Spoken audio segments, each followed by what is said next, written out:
DWP, David Freeman, specifically outlining why they could not send the money, and we looked specifically at those reasons that they said why they couldn't send the money, and for us they don't go broader in the fact that it caused the city $73 million to not have in our fund and being downgraded by our rating agencies. Wendy, couldn't this just be an honest difference of opinion as to what constitutes, a comfort level on their part for sharing this money with the city under these circumstances? They could say, some people are, freer with their money than others. Maybe it's just a difference of opinion, just a difference of judgment about what it takes to keep this thing going.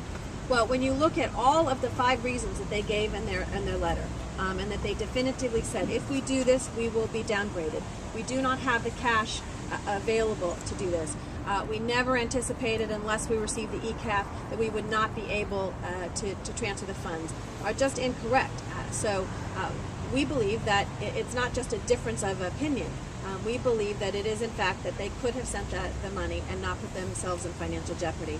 Instead, the city of Los Angeles was put in financial jeopardy. Well, it's the responsibility. I don't have complete control over the DWP. My job as the city controller is to provide the facts, which I did today, and to ask the mayor and council and the DWP commission to review this, to hold staff accountable.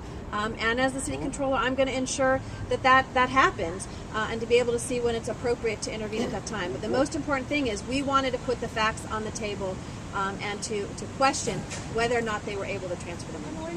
We believe that the light of day and the transparency and accountability is what we're advocating in this document, and to have the commission that will hold hearings about this, to go through this document so that it is in the light of day, that the public has the opportunity to do that.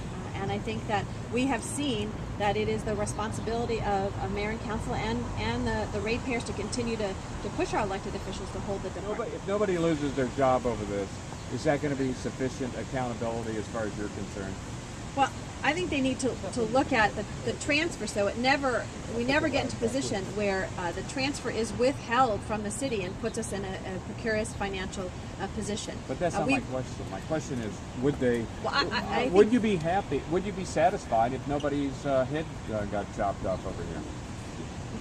My bottom line is I'm not deciding as to who gets fired or stays. Mine is to make sure that they tell the truth and the information that has been put forward, and that we'll have that dialogue in public, and the commissioners will look at all of the information that's being provided. I think, as you indicated, they may say, well, we disagree with this position or that position.